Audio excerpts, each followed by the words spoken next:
Thank you. Wait, how does this work? That's the clicker. Right. Oh, yeah, there you go. Back and front. Girl, y'all pray for me. I have to speak after Bill. I feel like Mike did me wrong, so pray for God to forgive Mike for this. And then pray a blessing on him and Bill, because I'm about to adopt Bill as my uncle and learn much more from him. And thanks to the other speakers as well.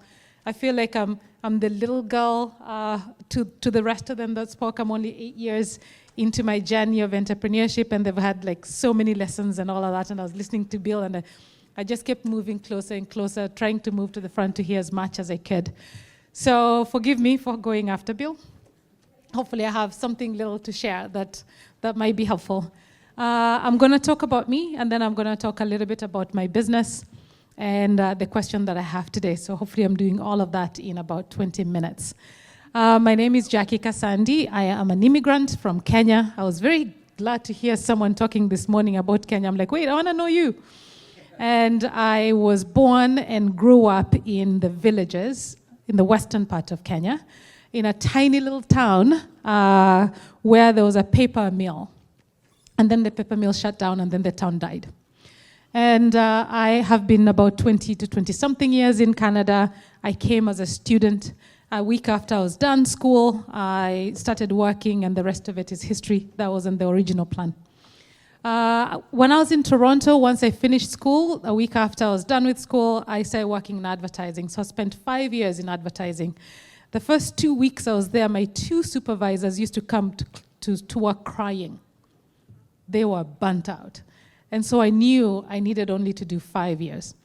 But before that, I want to introduce you, before I go to the rest of it and how I came to that point, I want to introduce you to my grandmother. This is my grandmother. Her name is Ruth. And she died about 4 years ago at maybe 107 or 103. We don't really know how old she was. All we know is that she was born a few years after the railway line was brought into her village. So we estimate maybe 104, 107, who knows, maybe 109. We didn't really know. The reason I'm introducing you to my grandmother is when I came into her life, what I met a woman of faith. Very, very strong faith. But she never preached to me, not even once, not to any of us. She demonstrated her faith. And I didn't even understand what that actually meant until I was in my big age right now, understanding what demonstration of faith meant. So I'll tell you a little bit her journey of faith, and because I didn't actually know BAM existed until 2 or 3 weeks ago when Sarah Robinson sent me a text and said, hey, can you be a speaker here? I'm like, what's this? And then I met Mike, and Mike is like, I'm like, what's BAM? And so I had to start thinking about BAM in my situation and who I am. And I realized my grandmother was the first example of BAM that I knew. But she was an illiterate woman. She never went to school. I knew her faith, and I knew her as a farmer and a businesswoman in her farming because that's what she was allowed to do then. And I knew her as a woman who never told a lie, who knew exactly Jesus was coming the next day for the 100 years that she lived here. And she talked to her cows, and her cows listened. And she sang to them, and they moved. She didn't have to tie them to milk them, and they gave her a lot of milk that she sold to take care of her children. And so into my many years of living in Canada, when I would go back, in the last few years of her life, I realized something that cemented her faith and why I had wanted to be a third of who she was. And then today she showed up in Bill's conversation. When I went back home maybe 8 years ago, I think I was my grandmother's favorite child, no matter what everyone else says in my family. So I used to sleep in her bed. And my memory of her was her hands were very crusted because she worked on her farm for 90 years. So her hands were really tough. And I used to sleep in her bed, and I would go to bed and she was praying, and I would wake up and she was still praying. And so I always go, and you're so old, when do you sleep? I don't understand this. But she had really, really strong faith, and she was in conversation with God 100% of the time. no matter what she was doing. When she was speaking to her cows, she was speaking to God. When she was anything she was doing, she was speaking to God. But the one thing that I learned was how much God had come back to her that none of us actually knew. I went to visit her this time, and as I was talking with her on a Sunday, this person shows up. They're coming to preach. I'm like, what do you mean they're coming to preach? What did you send for this person? So we didn't know what was happening until this preacher finishes preaching. He finishes doing everything. He prays for us, all of us. And then my grandmother is like, put all of these things together to give this guy. So of course we're all confused about this. And she said to me, for the last 6 years, because I couldn't go to church, God has been sending preachers to me. And so I asked this guy, how did you know to come to my grandmother? Because he had traveled 4 hours to come to my grandmother and he didn't know her. Said the Spirit came to me and sent me to her. And so now I'm preaching to her, and then I'm going back to my church to do my usual thing. And so I'm staring at my grandmother, and she's 100 years, and I'm like, what do you mean? Explain. And so that's when I realized what a relationship with God actually looks like. Because she used to be able to go to church. When she was not able to go to church because she was much older, she put a church on her farm. And then she couldn't even go to that church, and so God came to her. And so that reminded me of what faith actually looks like when you're actually working with God and you're relating with God. I had come to North America, I had gone to school, I was doing really well. In 2015, I ended up in hospital, almost died. And when I woke up out of that, I realized that God was telling me I had been too busy. I needed to calm down, and then I needed to figure out a way to go into God's work. I had wanted to be an entrepreneur from a young child. My grandmother was, my mom was, tiny entrepreneur. And so in 2015, I started to move into my entrepreneurship journey. But I had taken 7 years before I got there because I'm an immigrant, and getting any amount of funding as an immigrant, because I'm first generation immigrant, is extremely difficult in Canada. So I had to work and save and then drain all my savings and my credit cards to start my business, which I did. So it was a small, let me see. Does this go forward or back? I'll come back to this. Oh my God, I don't know what I'm doing. Oh, there you go. So I started my journey of business. I went to Kenya. Some of you might have been to Kenya. And I got things from the market in Kenya. I didn't actually build them or make them or design them. I just got things in the market. I came and I spent a year doing markets here, street markets. So I brought baskets, all the bright, colorful things of Africa to bring here. But the reason I ended up actually doing that was when I was in my corporate world, I used to dress, in my suits and all that, and I was climbing all the way up. And I would combine my outfits with my African wear. And that was looking really good. Everyone would ask me, hey, where did you get that? I really like that. And I'm like, hey, I got it in Kenya. You can pay $2,000 to go and get it. And then I started to realize that I could actually connect these stories. I could connect the stories of the artisans in Africa and those of the customers in the West. But if I was going to do that, I needed to figure out how to do it in a way that is sustainable, where I'm creating jobs there, I'm creating a better life here and jobs here as well. But, as I said, I was poor. I drained everything that I had. I started going to the markets. While at the markets, God started opening doors for me that could actually bring me to the place that I am. In 2016, I opened up a store on Bentel Center downtown in Vancouver. And in 2020, through COVID, I ended up at Granville Island, where I have my store now. So the products that we make, so here's our mission. I'm basically partnering with you to unite the stories of those in Africa and you here. So I design the products here, and I go to Africa and I make the products. I have 165 families that make baskets. I have about 17 people in Kibera slums. I will just, right there in the slums, if you've been to Kenya, it's a really true, one of the biggest slums. And there we make jewelry, and we recycle jewelry from doorknobs and shower heads and padlocks and any estate brass that you see around. We use that to recycle to make products. I have 165 women, 65 families, as I said, that make baskets. And I have soapstones and everything you can imagine. We design it here. We have leather products, just any home and house things that you think about. We have tea and coffee and all the good stuff that you can get in Africa that we bring here, and we have it on Granville Island. But I wanted to talk a little bit more about how we give back and how I went into that. And then I'm going to tie it back into my faith and tell you how I failed in so many parts of that and how Bill actually taught me today and put words into a few things that I've been working on. So someone said this morning that in Kenya, 80% are Christians. It's true. A lot of the times when people go to Kenya, I always tell people, don't go for a mission in Kenya. Go take opportunity because Jesus is already there. If every public transport, every building has a verse on it, you're not going to tell anyone what they don't know yet. But if you bring opportunity, you will reach them much more. And so I always say to people, the best aid you can give to a country like mine that is quite poor is that of opportunity. And so how do I do that in my business? I can talk a little bit about the reasons and the things that people need. They need capital in forms of loans and you taking their opportunities. They need a market, which is where I come in, sustainability, which is where I come in, and environmental impact. So by market, I mean I go and I design the products there. The artisans make the product, and then I buy it from them because I'm building them to be business people. And then I bring it out here and open up a market for them. Because most of the time, if you go to Africa, they go to sell it at the markets. They are the tourists that come and pick it up, but the quality is not usually that good. But if you work with them and you train them to make the product to a better, higher quality, then you can bring it out here and open up markets for them. Right now, I have hundreds of artisans that actually make product. Sustainability. My first job in Kenya was at WWF, if you ever know them. It's a wildlife conservation. And while I worked in wildlife conservation, I was so surprised by how much money can get raised for elephants.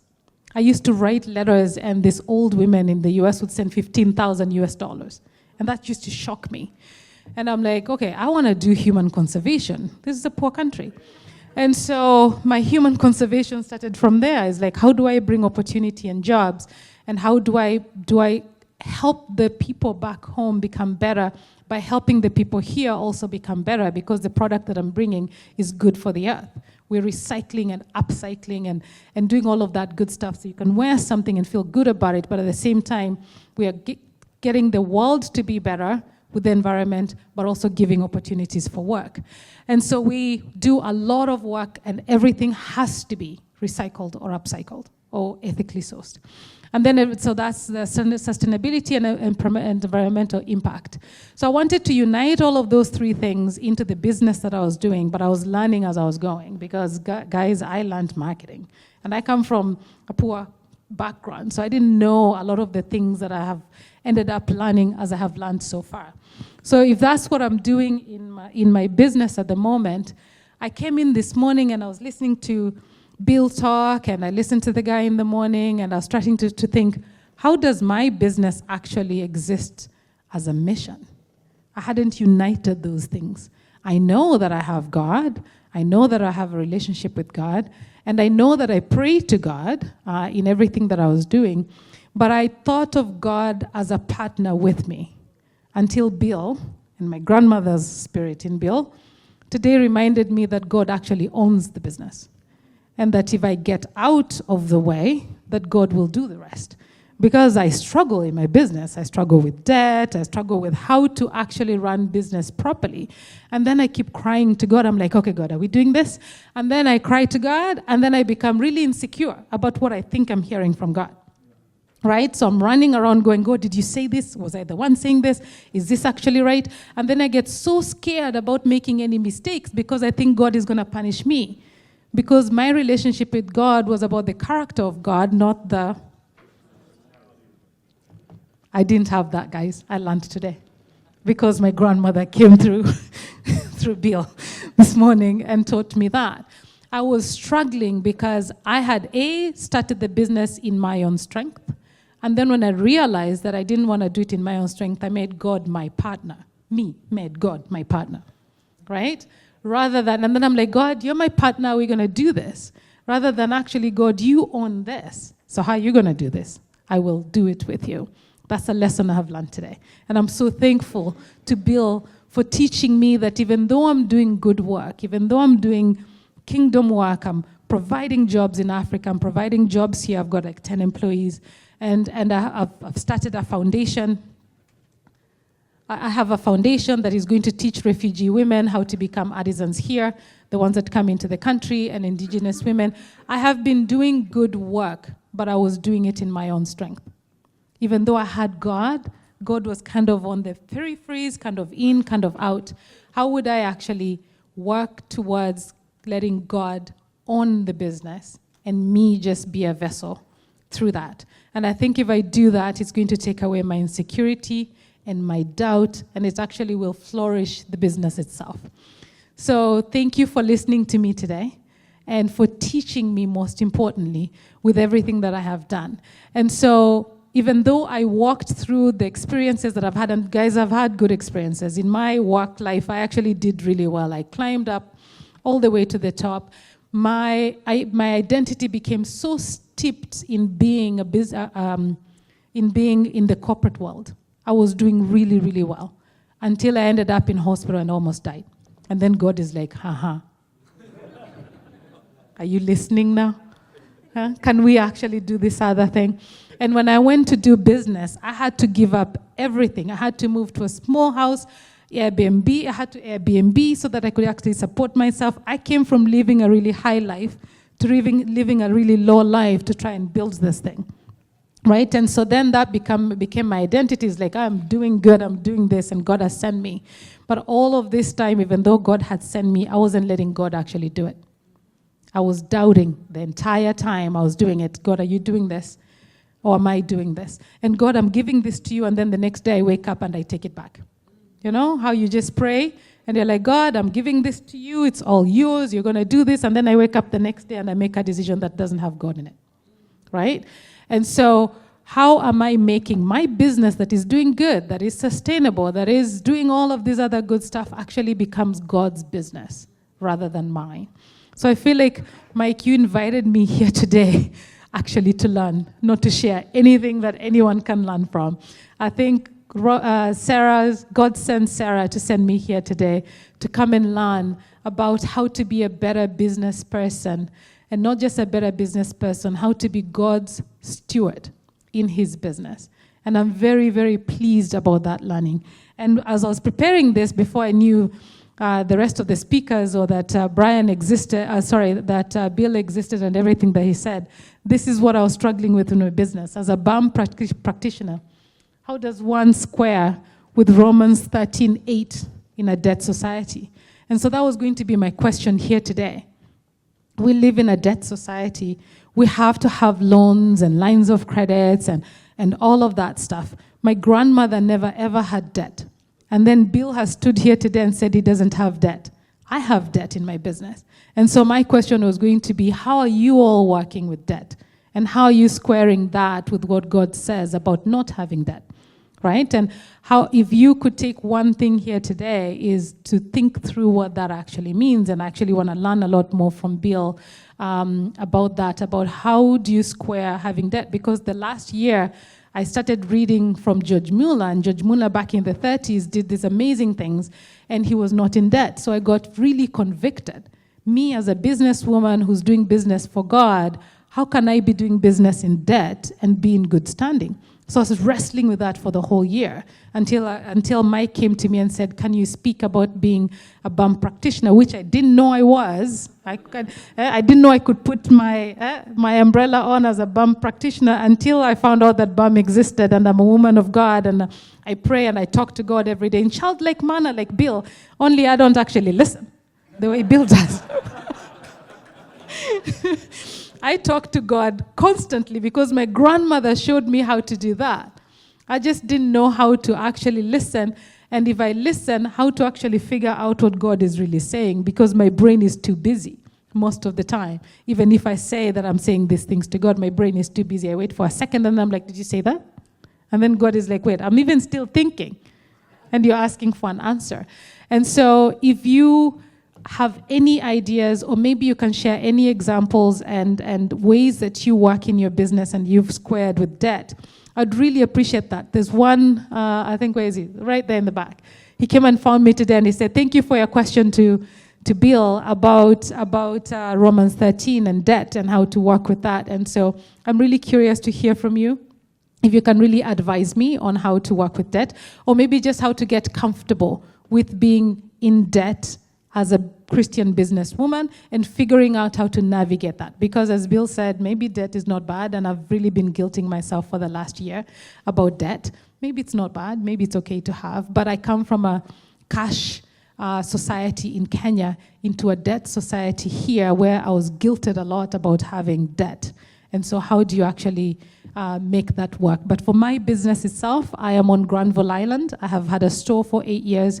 I design all the products that we make, and we make it in Kenya and other parts of the world. We have products from Kenya, Uganda, Tanzania, South Africa, Zimbabwe, Nepal, Bangladesh. So around the world, as long as they're products that are fair trade, and they're handmade, and they're recycled or upcycled or ethically sourced, we work with those groups and then we bring them here.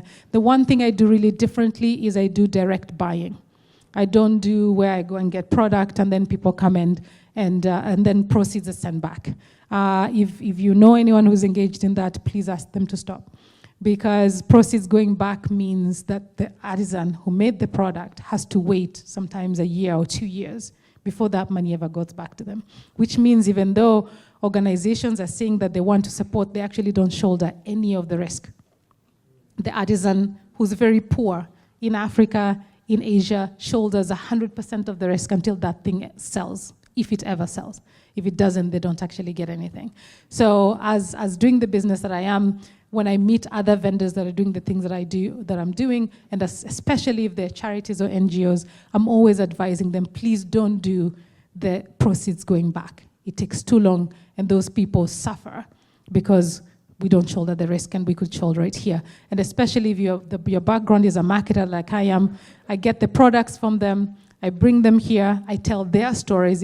It's on me, it's on God to help me tell those stories for those products to sell, and then go back and buy from them and build even more artisans that we have. So I think that's all I have to share today. I had a really different way of sharing that I was going to do today until Bill spoke. So,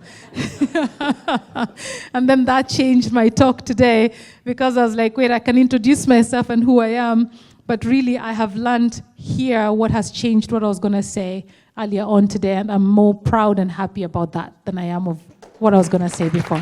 Thank you.